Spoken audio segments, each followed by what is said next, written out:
Om Shanti. Good morning. 2 अप्रैल 2025 की मुरली। मीठे प्यारे बाबा, हम बच्चों से कह रहे हैं, मीठे बच्चे, इस पुरानी पतित दुनिया से तुम्हारा बेहद का वैराग्य चाहिए। इस पुरानी पतित दुनिया से तुम्हारा बेहद का वैराग्य चाहिए, क्योंकि तुम्हें पावन बनना है। तुम्हारी चढ़ती कला से सबका भला होता है। प्रश्न, कहा जाता है आत्मा अपना ही शत्रु, अपना ही मित्र है। सच्ची मित्रता क्या है? कहा जाता है आत्मा अपना ही शत्रु, अपना ही मित्र है। सच्ची मित्रता क्या है? उत्तर, एक बाप की श्रीमत पर सदा चलते रहना, यही सच्ची मित्रता है।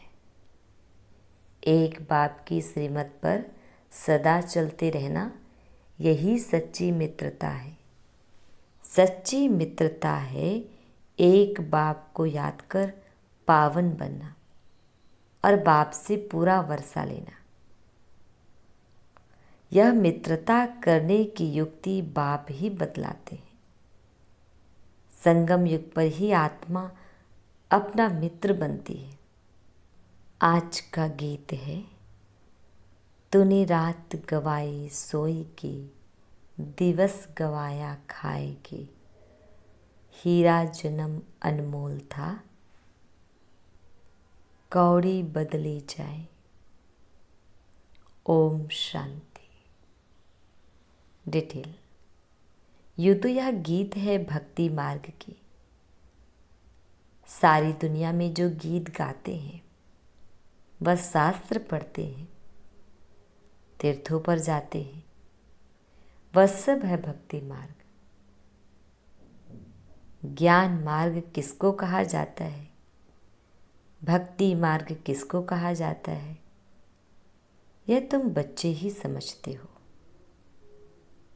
वेद, शास्त्र, उपनिषद आदि यह सब है भक्ति की। आधा कल्प भक्ति चलती है और आधा कल्प फिर ज्ञान की प्रारब्ध चलती है। भक्ति करते करते उतरना ही है। 84 पुनर्जन्म लेते नीचे उतरते हैं, फिर एक जन्म में तुम्हारी चढ़ती कला होती है। इसको कहा जाता है ज्ञान मार्ग। ज्ञान के लिए गाया हुआ है 1 सेकंड में जीवन मुक्ति। रावण राज्य जो द्वापर से चला आता है, वह खत्म हो, फिर राम राज्य स्थापन होता है। ड्रामा में जब तुम्हारे 84 जन्म पूरे होते हैं, तब चढ़ती कला से सबका भला होता है। यह अक्षर कहाँ ना कहाँ किसी शास्त्रों में है।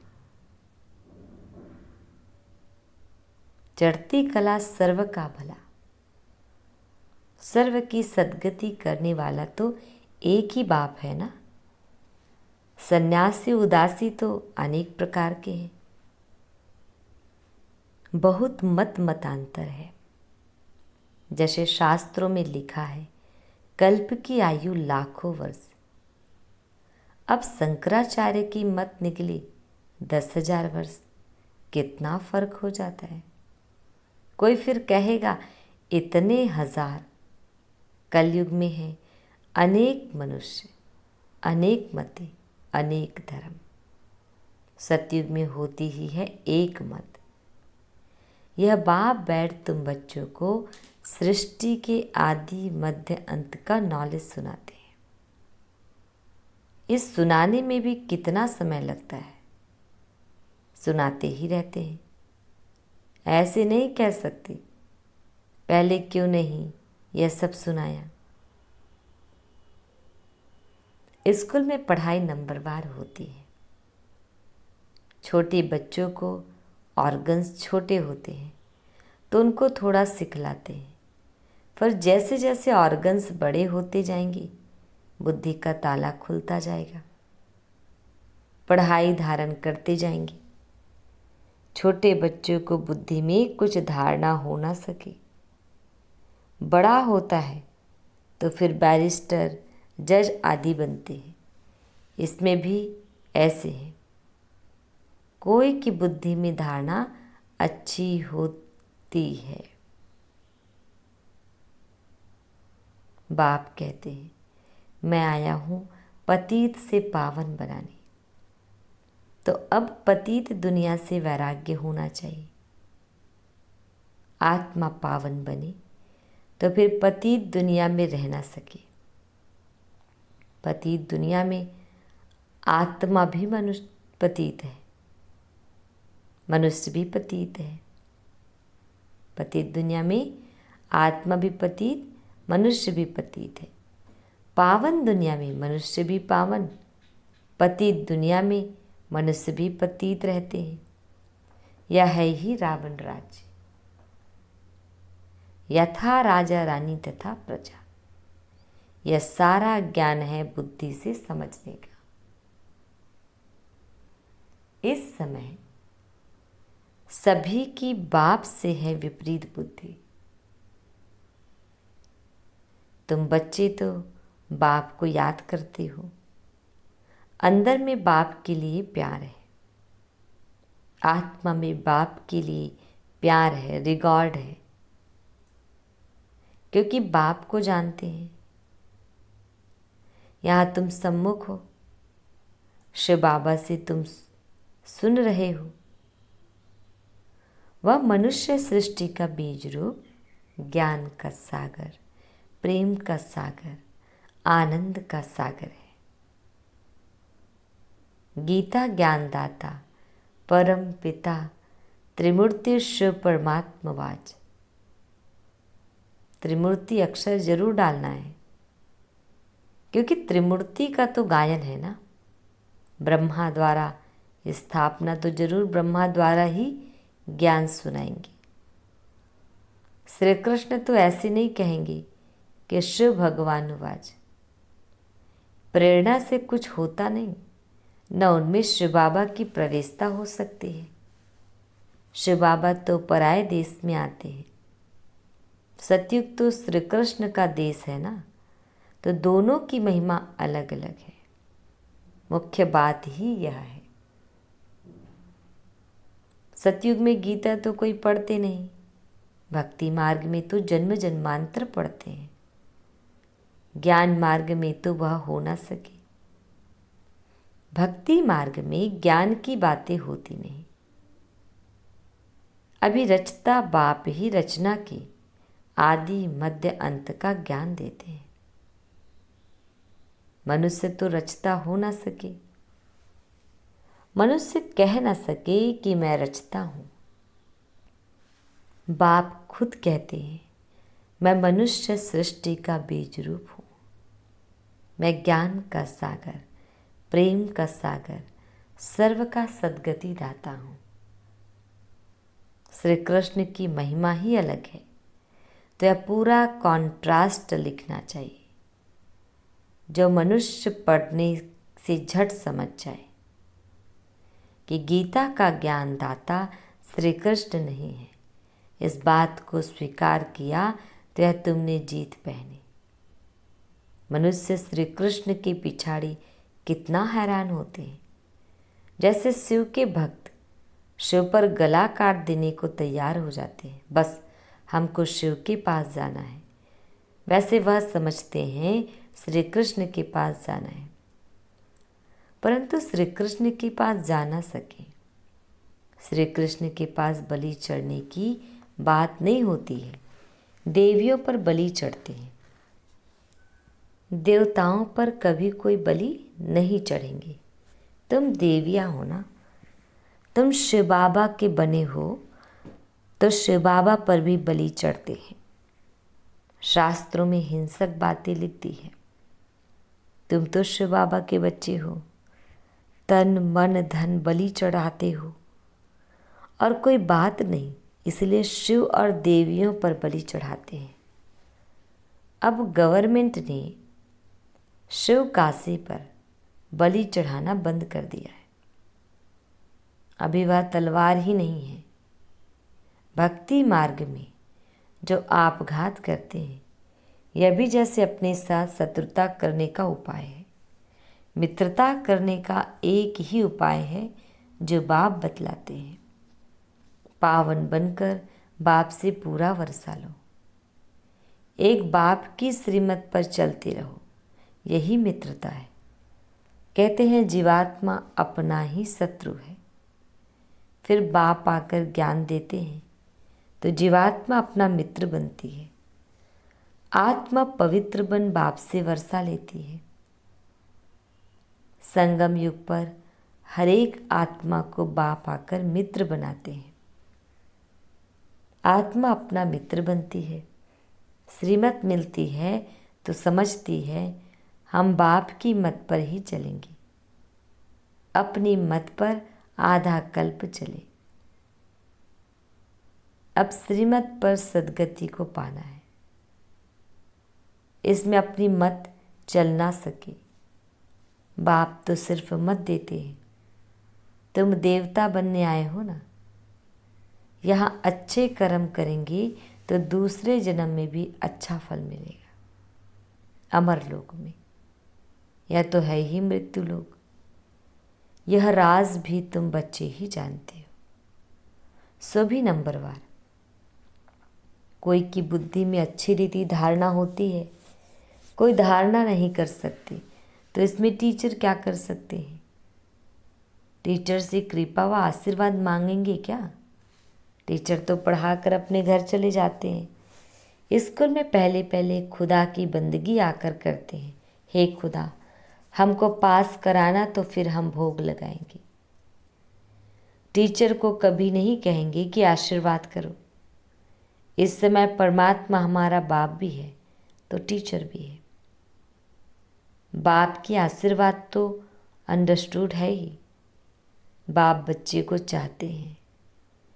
बच्चा आए तो उसको धन दो, तो यह आशीर्वाद हुई ना। यह एक कायदा है। बच्चे को बाप से वर्षा मिलता है। अब तो तमो प्रधान ही होते जाते हैं। जैसा बाप वैसे बच्चे।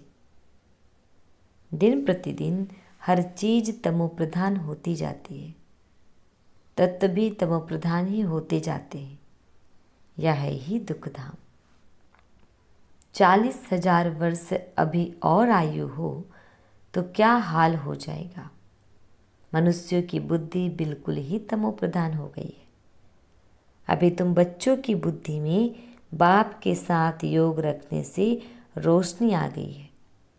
बाप कहते हैं जितना याद में रहेंगे उतना लाइट बढ़ती जाएगी। याद से आत्मा पवित्र बनती है, लाइट बढ़ती जाती है। याद ही नहीं करेंगे तो लाइट मिलेगी नहीं। याद से लाइट वृद्धि को पाएगी। याद नहीं किया और कोई विकरण कर लिया तो लाइट कम हो जाएगी। तुम पुरुषार्थ करते हो सतो प्रधान बनने का। यह बड़ी समझने की बातें हैं। याद से ही तुम्हारी आत्मा पवित्र होती जाएगी। तुम लिख भी सकते हो। यह रचयिता और रचना का ज्ञान श्री कृष्ण दे नहीं सकते। वह तो है प्रारब्ध। यह भी लिख देना चाहिए कि 84वें अंतिम जन्म में कृष्ण की आत्मा फिर से ज्ञान ले रही है। फिर फर्स्ट नंबर में जाते हैं। बाप ने यह भी समझाया है सतयुग में 9 लाख ही होंगे, फिर उनसे वृद्धि भी होगी ना। दास दासियाँ भी बहुत ही होंगे ना, जो पूरे 84 जन्म लेते हैं। 84 जन्म ही गिने जाते हैं। जो अच्छी रीति इम्तिहान पास करेंगी वह पहले पहले आएंगे। जितना देरी से जाएंगे तो मकान पुराना तो कहेंगे ना। नया मकान बनता है, फिर दिन प्रतिदिन आयु कम होती जाएगी। वहाँ तो सोने के महल बनते हैं, वह तो पुराने हो ना सके। सोना तो सदैव चमकता ही होगा, फिर भी साफ जरूर करना पड़े। जेवर भी भल पक्के सोने के बनाओ, तो भी आखिरी चमक तो कम होती है, फिर उनको पॉलिश चाहिए। तुम बच्चों को सदैव यह खुशी रहनी चाहिए कि हम नई दुनिया में जाते हैं। इस नरक में यह अंतिम जन्म है। इन आँखों से जो देखते हैं, जानते हैं, यह पुरानी दुनिया, पुराना शरीर है। अभी हमको सतयुग नई दुनिया में नया शरीर लेना है। 5 तत्व भी नए होते हैं। ऐसे विचार सागर मंथन चलना चाहिए। यह पढ़ाई है ना, अंत तक तुम्हारी यह पढ़ाई चलेगी। पढ़ाई बंद हुई तो विनाश हो जाएगा। तो अपने को स्टूडेंट समझ इस खुशी में रहना चाहिए ना। भगवान हमको पढ़ाते हैं। यह खुशी कोई कम थोड़ी है, परंतु साथ साथ माया भी उल्टा काम करा लेती है। 5-6 वर्ष पवित्र रहते, फिर माया गिरा देती। एक बार गिरे तो फिर वह अवस्था हो ना सके। हम गिरे हैं तो वह घृणा आती है। अभी तुम बच्चों को सारी स्मृति रखनी है। इस जन्म में जो पाप किए हैं, हर एक आत्मा को अपने जीवन का तो पता है ना। कोई मंद बुद्धि, कोई विशाल बुद्धि होते हैं। छोटेपन की हिस्ट्री याद तो रहती है ना। या बाबा भी छोटेपन की हिस्ट्री सुनाते हैं ना। बाबा को वह मकान आदि भी याद है, परंतु अभी तो वहाँ भी सब नए मकान बन गए होंगे। 6 वर्ष से लेकर अपनी जीवन कहानी याद रहती है। अगर भूल गया तो डल बुद्धि कहेंगे। बाप कहते हैं अपनी जीवन कहानी लिखो। लाइफ की बात है ना। मालूम पड़ता है लाइफ में कितने चमत्कार थे। गांधी, नेहरू आदि के कितने बड़े बड़े वॉल्यूम बनते हैं। लाइफ तो वास्तव में तुम्हारी बहुत वैल्यूबल है। वंडरफुल लाइफ यह है। यह है मोस्ट वैल्यूबल, अमूल्य जीवन। इनका मूल्य कथन नहीं किया जा सकता। इस समय तुम ही सर्विस करते हो। यह लक्ष्मी नारायण कुछ भी सर्विस नहीं करते। तुम्हारी लाइफ बहुत वैल्यूबल है, जबकि औरों का भी ऐसा जीवन बनाने की सर्विस करते हो। जो अच्छी सर्विस करते हैं वह गायन लायक होते हैं। वैष्णव देवी का भी मंदिर है ना। अभी तुम सच्चे सच्चे वैष्णव बनते हो। वैष्णव माना जो पवित्र है।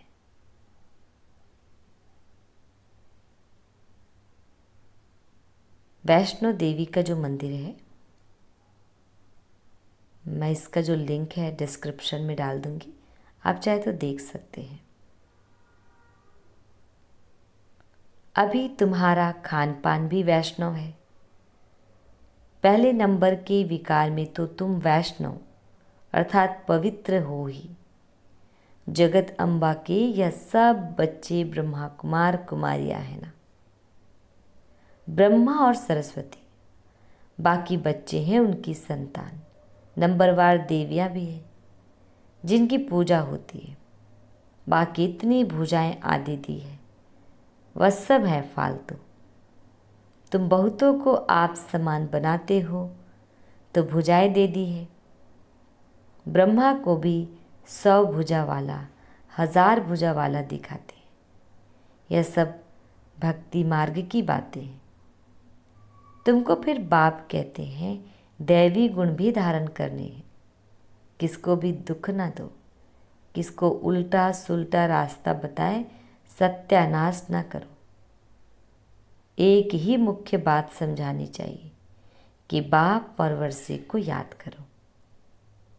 अच्छा, मीठे मीठे शिकिल दे बच्चों प्रति माता पिता बाप दादा का याद प्यार और गुड मॉर्निंग। रूहानी बाप की रूहानी बच्चों को नमस्ते। हम रूहानी बच्चों की रूहानी माता पिता बाप दादा जी को याद प्यार गुड मॉर्निंग और नमस्ते। शुक्रिया मीठे प्यारे बाबा, आपका लाख लाख शुक्रिया। धारणा के लिए मुख्य सार है। फर्स्ट पॉइंट है, गायन व पूजन योग्य बनने के लिए पक्का वैष्णव बनना है। खान पान की शुद्धि के साथ साथ पवित्र रहना है। इस वैल्यूबल जीवन में सर्विस कर बहुतों का जीवन श्रेष्ठ बनाना है। सेकंड पॉइंट, बाप के साथ ऐसा योग रखना है जो आत्मा की लाइट बढ़ती जाए।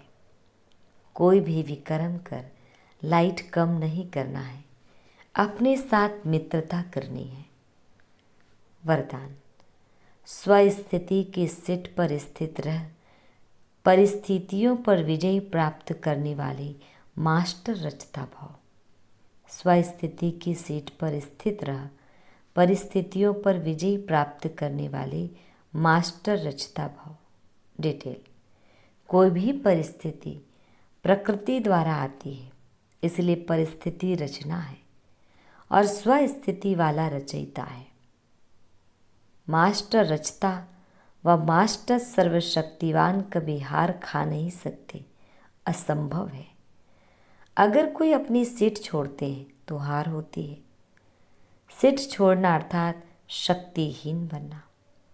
सीट के आधार पर शक्तियां स्वतः आती है। जो सीट से नीचे आ जाते उन्हें माया की धूल लग जाती है।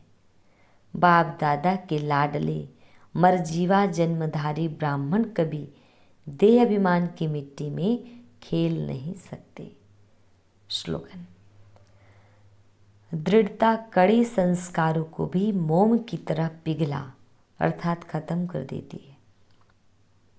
दृढ़ता कड़े संस्कारों को भी मोम की तरह पिघला अर्थात खत्म कर देती है। अव्यक्त इशारे कंबाइंड रूप की स्मृति से सदा विजयी बनो। डिटेल, जैसे ज्ञान स्वरूप हो ऐसे स्नेह स्वरूप बनो। ज्ञान और स्नेह दोनों कंबाइंड हो, क्योंकि ज्ञान बीज है, पानी स्नेह है। अगर बीज को पानी नहीं मिलेगा तो फल नहीं देगा। ज्ञान के साथ दिल का स्नेह है तो प्राप्ति का फल मिलेगा। ओम शांति।